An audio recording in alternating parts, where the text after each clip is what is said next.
Celebrities are often accused of lacking self-awareness, and no one's been on the receiving end of that criticism more than Taylor Swift. Despite a lengthy catalog of hits in which she plays scorned exes and lovelorn balladeers, the country singer-turned-pop superstar has been seen less as a victim than as a purveyor of victimhood, using her prodigious songwriting talents and natural affability to become a megaphone for perceived injustice. So what does Taylor Swift do to prove to us she's aware of this narrative, the one, of course, from which she'd like to be excluded?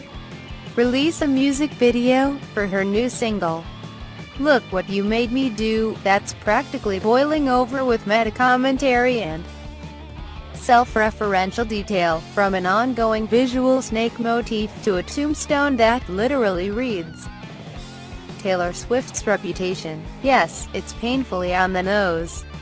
But Swift's brand hasn't exactly been built on subtlety.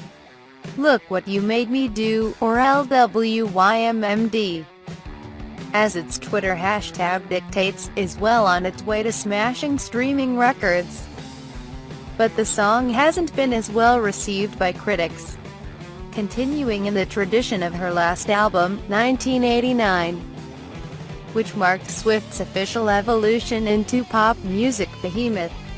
It largely abandons that which made her a household name: singable melodies, sharp, specific lyricism, grand tales of romantic enchantment, in favor of radio-engineered pop and glib proclamations of vengeance. Near the end of the song, she answers a phone call. Someone's asking to speak with Taylor Swift. She can't come to the phone right now, Swift 2.0 says. Why? Because she's dead. In the battle between Swifts, my allegiance is with the deceased version. A shrewd chronicler of young adult courtship and seasoned, starry-eyed songwriter. So much so that hearing her new single made me nostalgic for the days of Fearless and Red. But the old Swift be damned, this new one is all about retribution and, as the title of her forthcoming album suggests, reputation. The music video for LWYMMD, which premiered during Sunday night's VMAs, sees Swift double down on her vengeful streak, making theater of her scandal-laden career in an attempt to communicate a self-awareness that's mostly eluded her. The video is good fun, if a little bit mad. It's certainly the most brazen and ambitious pop music video since Beyoncé dropped Lemonade in the spring of last year, replete with pyrotechnics and dozens of costume changes. But it doesn't amount to much more than a succession of disconnected images. And if the images could talk, they might say, "I know what you think of me," or, perhaps, in the words of Joanna Scammer, "I'm a messy bitch who lives for drama." But still, in all those images, Swift left a lot to be decoded. A connoisseur of the tongue-in-cheek, remember the capitalized letters in her lyric booklets that spelled out clues about a song's subject. It begins with a zombified T Swift digging her own grave. Get it? The old Swift is dead, done so, kaput, resigned to the graveyard of pop culture history. First, we see the aforementioned tombstones where Swift's reputation lies.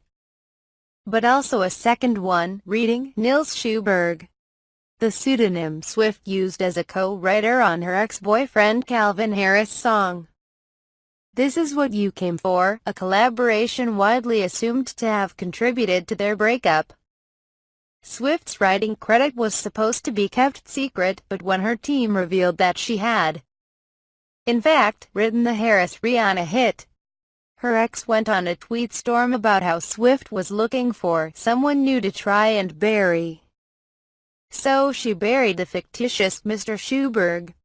In the next shot, Swift luxuriates in a tub of diamonds where there sits a single dollar bill.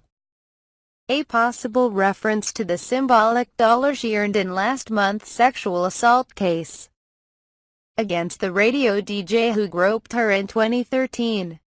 Internet conspiracists, too, ran with this as a visual reference to Melania Trump, who could be seen forking diamond necklaces like spaghetti in a Vanity Fair spread last year. But those were the same people insistent that Swift, who kept mum during last year's presidential campaigns, is a closeted Trump supporter. That the election coincided with Swift's period of self-imposed exile did little to get her back in the public's good graces, but diamonds, unlike gilded toilet seats, do not a Trump reference make. This next one is a dead giveaway. Swift sits atop a throne as dozens of snakes slither at her feet. One even serves her what we can only assume is piping hot tea, the kind Kim Kardashian dished out when she released audio of Swift, who publicly disputed Kanye West's lyric about her in Famous, appearing to sign off on those same lyrics in a phone conversation with West. Afterwards, Swift's reputation as a snake in sheep's clothing took off.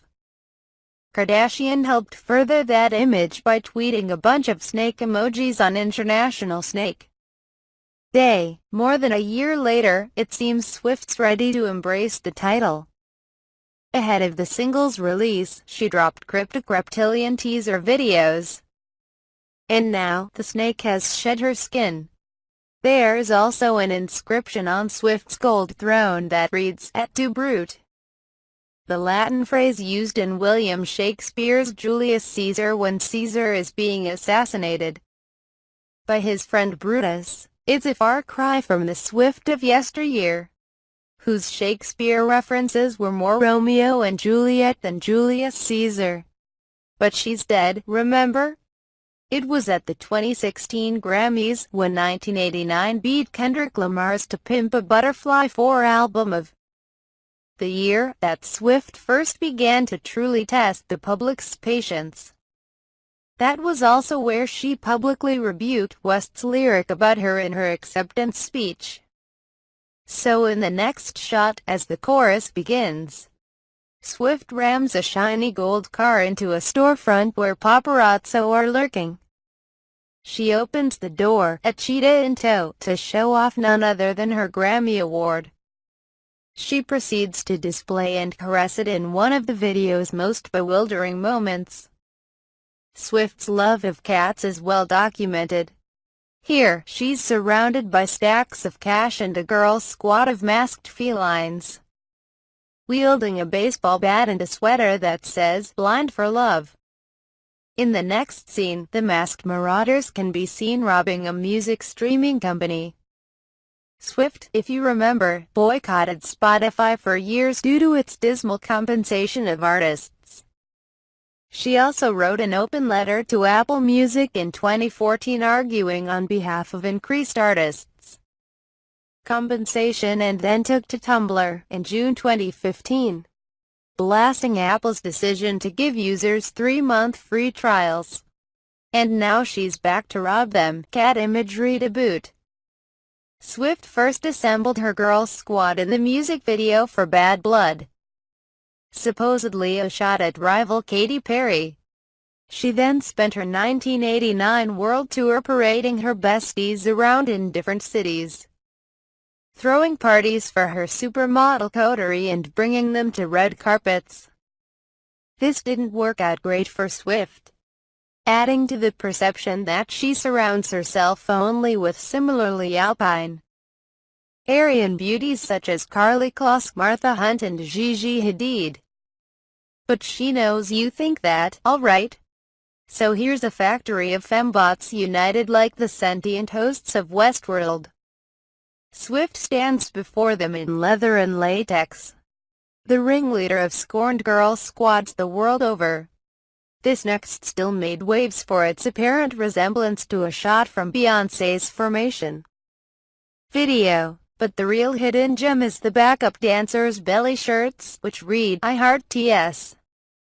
Tom Hiddleston, one of Swift's ex-boyfriends, was caught in a similar shirt when splashing around the beaches of Rhode Island with Swift. all of which seems to suggest that Swift surrounds herself only with those who emblazon their love for her on t-shirts. Or, she's commenting on the fact that you think she does that. As we get closer to the finale, we see Swift standing before a bunch of former Swifts. The lovesick high schooler from the You Belong With Me music video. The one in a silver flapper dress who was interrupted on the VMA stage by Kanye West. The innocent, bespectacled one wearing pajamas. The one dressed as a white swan from the Shake It Off music video. They claw at her feet, aching to be resurrected. But Swift 2.0, wearing a black shirt that says Rep, banishes them all and declares the old Taylor dead.